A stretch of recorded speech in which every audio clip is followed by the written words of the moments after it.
अस्सलाम वालेकुम everyone and welcome back to my YouTube channel. और आज मैं रिव्यू करने वाला हूँ, अपना पर्सनल ओपिनियन आपके साथ शेयर करने वाला हूँ अबाउट Vivo V50 5G। ये स्मार्टफोन पाकिस्तानी मार्केट के अंदर दो मेमोरी वेरिएंट के साथ लॉन्च हो चुका है। तकरीबन एक हफ्ता हो चुका है। आफ्टर 1 वीक मैं इसके ऊपर डिटेल रिव्यू लेकर आया हूँ, पर्सनल ओपिनियन काफ़ी सारी रिसर्च करके लेकर आया हूँ। आज के इस वीडियो में क्लियर कट आंसर आपको मिलने वाला है, क्या इस फ़ोन को बाय करना चाहिए या फिर नहीं करना चाहिए, और अगर तो बाय करना चाहिए तो किस यूज़ के लिए, किस पर्पज़ के लिए बाय करना चाहिए। सारी डिटेल मैं आपको आज के इस वीडियो में देने वाला हूँ। आज के इस वीडियो में आपको काफ़ी सारी इन्फॉर्मेशन देखने को, सुनने को मिलेगी और सीखने को भी मिलेगी। अगर तो आप इस फ़ोन को लेने की सोच हो तो मैं रिक्वेस्ट करूँगा, इस वीडियो को बस 5 से 10 मिनट की वीडियो होगी, इस वीडियो को एंड तक लाजमी देखना। आपको क्लियर कट में आंसर देने वाला हूँ, क्या इस फ़ोन की तरफ जाना चाहिए या फिर स्किप कर देना चाहिए इस फ़ोन को। तो एक ही काम करना है, आपको पता है, आपको वीडियो को लाइक करके चैनल को लाजमी सब्सक्राइब करना है। हम बढ़ते हैं जब तक डायरेक्ट वीडियो की तरफ और बात करते हैं इस फ़ोन के बारे में। ये स्मार्टफोन दो वेरिएंट के साथ पाकिस्तानी मार्केट के अंदर लॉन्च हुआ है। 12 GB रैम, 256 GB की रोम, जिसकी प्राइस रखी गई है रिटेल प्राइस 1,40,000 रुपये। दूसरा वेरिएंट है 12 GB रैम, 512 GB की रोम, जिसकी रिटेल प्राइस रखी गई है 1,50,000 रुपये, मतलब कि 1.5 लाख रुपये। और दोनों ही वेरिएंट UFS 2.2 की स्टोरेज लेकर आते हैं। UFS 2.2 अगर तो 1.5 लाख 1,40,000 की अगर मेरे से देखूँ तो भाई एटलीस्ट यहाँ पर UFS 3.1 की स्टोरेज का सपोर्ट देना चाहिए था एटलीस्ट। खैर शुरुआत में यहाँ पर लोगों ने गड़बड़ कर दी है। ओवरऑल मैं डिज़ाइन वाले सेट की बात करूँ, सबसे पहले इसमें इस स्मार्टफोन के अंदर 3 कलर लॉन्च हुए हैं। पिंक कलर है, ब्लू कलर है और ब्लैक कलर है। अगर मैं ब्लू वाले कलर की डिज़ाइन की अगर मैं बात करूँ, नो डाउट भाई बैक इस स्मार्टफोन के गिलास की है। ओवरऑल ये डिपेंड करता है आपके कलर के ऊपर, आप कौन सा कलर परचेस करते हो। हर कलर की अपनी अपनी एक अट्रैक्शन है। लाइक ये स्मार्टफोन जो ब्लू वाला कलर की मैं बात करूं, तो ये एक 3D पैटर्न लुक लेकर आता है, जो कि इंडोर आपको अलग से दिखाई देगा और आउटडोर अगर आप लेकर जाओगे तो थोड़ी बहुत ज़्यादा ग्लॉसी लुक प्रोवाइड करेगा एज़ कम्पेयर टू अगर आप इंडोर इसको इस्तेमाल करते हो। ये वीवो ने इस्तेमाल की है 3D स्टार टेक्नोलॉजी इस फ़ोन को क्रिएट करने में, इस फ़ोन को डिज़ाइन के ऊपर काम करने में। फ्रंट से भी ये स्मार्टफोन क्वाड कर्व डिस्प्ले लेकर आता है और ये काफ़ी बेहतरीन चीज़ है। क्वाड कर्व से मुराद आपको एक लाइक कर्व डिस्प्ले भी ये नहीं कहलाएगा प्रॉपर, और ना ही फ्लैट डिस्प्ले कहलाएगा proper. Like quad curve display कहलाएगा, मतलब कि चारों तरफ से हल्का हल्का कर्व होगा। तो नोट भाई in hand feel overall design वाले सेट की बात करूँ एकदम बेहतरीन है। अगर मैं कंपेयर करूँ Vivo V40 के डिज़ाइन से इस Vivo V50 5G को, तो काफ़ी लाइक पीछे बैक पर आपको लोग देख सकते हो ओवल में यहाँ पर आपको कैमरा बम्पर डिज़ाइन देखने को मिलता है। थोड़ा बहुत डिफरेंट है as compare to Vivo V40। हाँ, बैक थोड़ा बहुत जल्दी गंदा हो जाता है बिकॉज ये ग्लॉसी लुक लेकर आता है। बट पिंक वाला कलर जो है इसके अंदर, वो आई थिंक सो कि मैट फिनिश है। पिंक वाला कलर या फिर ब्लैक वाला कलर, इन दोनों में से कोई एक दो कलर मैट फिनिश है। बट ये जो ब्लू वाला कलर है ना, ये ग्लॉसी लुक के साथ आता है। तो ये चीज़ मुझे Vivo की पर्सनली काफ़ी अच्छी लगी। जिसको ग्लॉसी लुक के साथ पसंद है वो ग्लॉसी लुक वाला फ़ोन ले सकता है, और जिसको जिस हिसाब से कलर पसंद है, लाइक जिस हिसाब से मैट फिनिश पसंद है या फिर ग्लॉसी लुक पसंद है, वो उस हिसाब से उस कलर की तरफ जा सकता है। तो Vivo ने लाइक हमारी साइकोलॉजी के साथ, लाइक दिमाग के साथ खेला है, काफ़ी संभल के चल रहा है Vivo। ओवरऑल डिज़ाइन भाई बेहतरीन। पीछे यहाँ पर आपको एक ऑरा लाइट का भी सपोर्ट देखने को मिलता है, जिसका टेम्परेचर भी आप कम ज़्यादा कर सकते हो अपने हिसाब से, लाइक चेंज कर सकते हो कलर भी उसका। उसके बाद में अगर फ्रंट डिस्प्ले की बात करूँ ना, तो भाई यहाँ पर एक क्वाड कर्व्ड डिस्प्ले देखने को मिलता है। मैंने आपको भी बताया है, जो कि आपको नहीं प्रॉपर कर्वी वाली फील करवाएगा और नहीं फ्लैट डिस्प्ले वाली फील करवाएगा। 6.77 इंचेस का एक 5K की रेजोल्यूशन वाला ये एक कर्व्ड एमोलेड डिस्प्ले है। क्वाड कर्व्ड एमोलेड डिस्प्ले जो कि 120 हर्ट्ज के फास्ट रिफ्रेश रेट के साथ आता है। बट यहाँ पर एटलीस्ट 144 हर्ट्ज का रिफ्रेश रेट मेरे हिसाब से देना चाहिए था। और तो और यहाँ पर HDR10+ का सपोर्ट भी देखने को मिलता है। 10 बिट के कलर को भी सपोर्ट करता है, मीन्स के स्मार्टफोन के कलर शार्पनेस वगैरह काफ़ी बेहतरीन, काफ़ी ठीक ठाक होने वाली हैं। डायमंड शील्ड ग्लास की प्रोटेक्शन भी आपको देखने को मिलती है। और तो और 89% का स्क्रीन टू बॉडी रेशो आपको देखने को मिलता है, मतलब कि बेजल चिन ना होने के बराबर है। लाइक आपको इतनी फील नहीं आएगी। और तो और अगेंस्ट द लाइट जो उसकी ब्राइटनेस है वो काफ़ी अच्छी है। विजिबिलिटी को लेकर आपको कोई इशू देखने को नहीं मिलेगा, बिकॉज यहाँ पर 4500 नेट्स की पीक ब्राइटनेस का सपोर्ट देखने को मिलता है। इस स्मार्टफोन का डिस्प्ले HDR10+ को सपोर्ट करता है, 10 बिट के कलर को भी सपोर्ट करता है, और फ्रंट से डायमंड शील्ड ग्लास की प्रोटेक्शन देखने को मिलती है। तो ड्यूरेबल ये स्मार्टफोन काफ़ी ज़्यादा होने वाला है। लाइक अगर आपके फ़ोन से लाना करे, फ़ोन गिर भी जाता है तो भाई शील्ड अच्छी खासी डायमंड शील्ड ग्लास की प्रोटेक्शन देखने को मिलती है। और कलर शार्पनेस की बात करूँ तो भाई टाइप ऑफ नेचुरल से भी काफ़ी बेहतरीन ये स्मार्टफोन कलर रखने वाला है, बिकॉज 10 बिट के कलर को ये स्मार्टफोन सपोर्ट करता है। परफॉर्मेंस वाले सेट की बात करूँ तो भाई यहाँ पर काफ़ी ज़्यादा डाउनग्रेड आपको देखने को मिलेगा, जो कि Vivo V30 से चलता आ रहा है। जो कि Vivo V30 से लेकर Vivo V50 में भी यहाँ पर अभी तक चेंज नहीं किया है।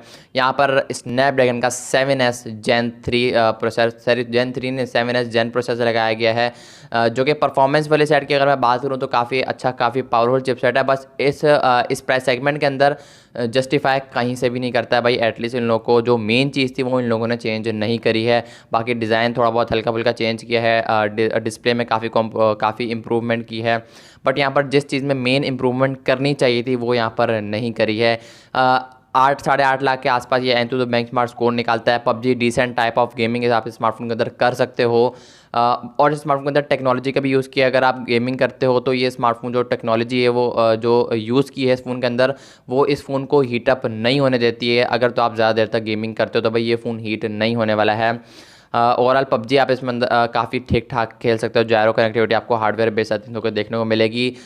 3 साल की आतिथ्यों के एंड्रॉयड अपडेट और 4 साल की सिक्योरिटी की अपडेट आपको देखने को मिलेगी। ये स्मार्टफोन आईटेल बोल रहा हूँ, फनटच OS 15 के साथ आया है और एंड्रॉयड 15 के साथ आया है। 3 से 4 साल की एंड्रॉयड सिक्योरिटी अपडेट वगैरह आपको देखने को मिलेंगी। तो ये चीज़ मुझे पर्सनली काफ़ी पसंद आई। अब बात कर लेते हैं भाई मेन चीज़ की, इस फ़ोन के कैमरास के ऊपर, बैक पर। और पर्सनली आगे जाने से पहले मैं आपको बता दूँ भाई काफ़ी कमाल के रिजल्ट्स आई थिंक हो गए। मैं ये एक्सपेक्ट नहीं कर रहा था कि यार इतने कमाल के रिजल्ट्स निकल कर आएंगे। बैक पर डुअल कैमरास का सेटअप है। 50 का मेन है, 50 का अल्ट्रा वाइड है। जो मेन कैमरा है वो OIS के साथ आता है, optical image stabilization. 4K 30 FPS पर आप OIS को सपोर्ट करता है ये स्मार्टफोन, बट अनफॉर्चुनेटली ये स्मार्टफोन अल्ट्रा वाइड सेंसर तो लेकर आता है, बट यहाँ पर अल्ट्रा वाइड सेंसर के अंदर यहाँ पर आपको वीडियोज़ के अंदर स्टेबल मोड डेडिकेटेड देखने को नहीं मिलता है। अगर तो यहाँ पर देखने को मिलता तो ये स्मार्टफोन व्लॉगिंग के लिए एक अच्छा स्मार्टफोन हो सकता था, बट अगर आपको OIS लाइक अल्ट्रा वाइड से ज़्यादातर व्लॉगिंग होती है, तो अगर आप स्टेबलाइजेशन इसके अंदर मोड नहीं है अल्ट्रा वाइड के अंदर, तो अगर आप स्टेबलाइजेशन के बगैर वीडियो बनाना चाहते हो सिर्फ अल्ट्रा वाइड सेंसर से, तो yes this phone is for you. Otherwise I can't recommend this phone for vlogging specially. हाँ, आप नॉर्मल कैमरे से ओके अल्ट्रा वाइड के साथ जो मेन कैमरा है ना 50 मेगापिक्सल का, उससे आप वीडियोज़ बना सकते हो। उसके अंदर डेडिकेटेड स्टेबल मोड देखने को मिलता है, लेकिन कुछ लोग ऐसे होते हैं ना जो अल्ट्रा वाइड चाहिए और डेडिकेटेड स्टेबल मोड भी चाहिए, तो ये वो चीज़ नहीं है। और ये स्मार्टफोन ब्लर वीडियोस भी रिकॉर्ड करता है। लाइक अगर आपको किसी ऑब्जेक्ट का लाइक जूम करके, लाइक ये जूम भी सपोर्ट करता है वीडियोस के अंदर, फोटोज़ के अंदर, पोर्ट्रेट्स के अंदर 10x तक ये स्मार्टफोन जाता है।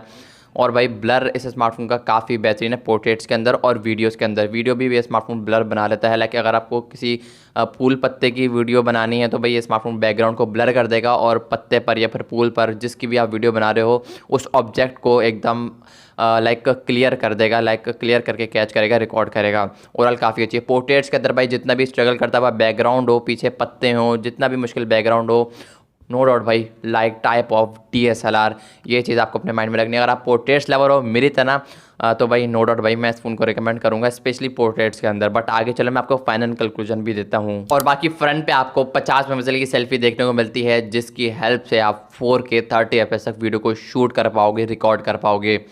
और यहाँ पर OIS का सपोर्ट देखने को नहीं मिलता है अनफॉर्चुनेटली। फ्रंट पे आपको स्टेबल डेडिकेटेड मोड देखने को नहीं मिलता है। और यहाँ पर एक्सपोजर फ्रंट से जो वीडियो में जो एक्सपोजर है वो काफ़ी बेहतरीन बैलेंस करता है, कलर्स को काफ़ी बेहतरीन बैलेंस करता है। लाइक टाइप ऑफ DSLR ये स्मार्टफोन फ़ोटोज़ भी रिकॉर्ड करता है, कैप्चर करता है और वीडियोस भी काफ़ी अच्छी रिकॉर्ड करता है। बट बैक पे OIS है, फ्रंट पे OIS है नहीं। लेकिन आप उल्टा करके फ़ोन को वीडियो बना सकते हो। लाइक ऐसा लगेगा देखने वाले को कि फ्रंट से वीडियो शूट हो रही है। तो ये चीज़ मुझे भाई काफ़ी पसंद आई। लेकिन यहाँ पर फ्रंट पे आपको OIS का सपोर्ट एटलीस्ट देना चाहिए था। Exposure, detail, saturation, type of natural लगता है, अच्छा है काफ़ी फोटोग्राफी। मैं इस फ़ोन को रिकमेंड करूँगा। AI फीचर्स भी भाई काफ़ी सारे डाले हैं, जैसे कि AI का ज़माना चल रहा है तो बॉक्स पर भी भाई AI मेंशन है। आपको AI बॉक्स पर मेंशन ऑलरेडी देखने को मिलेगा। इसके अंदर AI इमेज स्टूडियो का ऑप्शन देखने को मिलता है, लाइव कट आउट इरेजर का ऑप्शन देखने को मिलता है। लाइक आप अपनी फ़ोटो का बैकग्राउंड को कट कर सकते हो। सर्कल टू सर्च वाला ऑप्शन देखने को मिलता है। और तो और यहाँ पर AI जेमिनी का भी ऑप्शन देखने को मिलता है। और तो और भाई काफ़ी सारे और 5 से 6 तकरीबन लगभग AI फीचर आपको इस फ़ोन के अंदर देखने को मिलते हैं। ओवरऑल फ़ोन को अगर मैं देखूँ अच्छा फ़ोन है, और इस फ़ोन को चलाने के लिए इस फ़ोन के अंदर 6000 mAh की बैटरी लगाई गई है, जिसके साथ साथ यहाँ पर 90 वाट के फास्ट चार्जिंग का सपोर्ट देखने को मिलता है। एटलीस्ट यहाँ पर 120 वाट के फास्ट चार्जिंग का सपोर्ट देना चाहिए था। 1.5 से 2 दिन ये आराम से निकालेगा एक चार्ज के ऊपर, अगर तो आपका नॉर्मल टू मॉडरेट यूज़ है। अगर आपका बहुत कम यूज़ है तो भाई 2 से 2.5 दिन भी 3 दिन भी निकाल सकता है, अगर आप फ़ोन को छेड़ते नहीं हो। लेकिन ऐसा हो नहीं सकता कि आज के ज़माने के लोग फ़ोन को ना हाथ लगाएं। तो येस ओवरऑल अगर मैं फाइनल कंक्लूजन की बात करूं तो भाई वीवो V50 5G एक अच्छा ऑप्शन हो सकता था अगर तो ये स्मार्टफोन 1 लाख कुछ समथिंग की प्राइस में लॉन्च होता है, 1,10,000, 1,20,000। अभी भी स्टिल थोड़ा ओवर प्राइस है। लेट्स सी कि आने वाले टाइम में स्मार्टफोन के ऊपर प्राइस कट लगता है या फिर नहीं लगता है।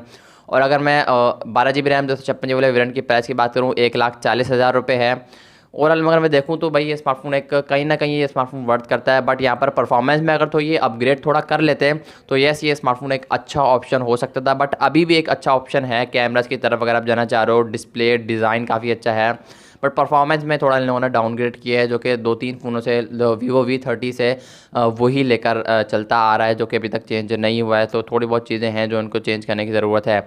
अगर तो आप पोर्ट्रेट लवर हो, वीवो के लवर हो, तो yes this phone is specially for you.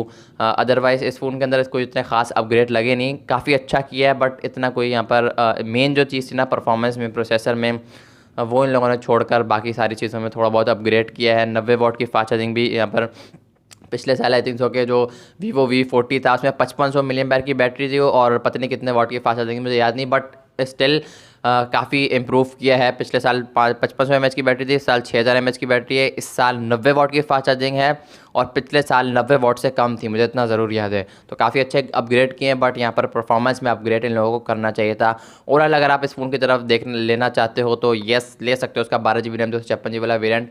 But मैं इतना रिकमेंड नहीं करूँगा, लेकिन करूँगा भी और नहीं भी करूँगा। लेट्स सी कि इसके आने वाले टाइम में प्राइस कट लगता है तो ये स्मार्टफोन एक बेस्ट वैल्यू फॉर मनी की डिवाइस में शामिल हो सकता है। रिसेंटली ओप्पो की रेनो 13 सीरीज़ भी लॉन्च हुई है, आज या कल लॉन्च हुई है, उसके ऊपर भी जल्द वीडियो आएगी। सो मेक श्योर वीडियो का एंड तक जरूर देखना, उस वीडियो का एंड तक जरूर देखना, अभी से मैं बोल रहा हूँ। खैर आई होप कि आपको जो वीडियो पसंद, तो वीडियो को लाइक करके चैनल को लाजमी सब्सक्राइब करना। मैं मिलता हूँ आप लोगों से नेक्स्ट वीडियो में किसी और फ़ोन के रिव्यू के साथ, किसी और अपकमिंग फ़ोन के साथ। तब तक के लिए अल्लाह हाफिज़।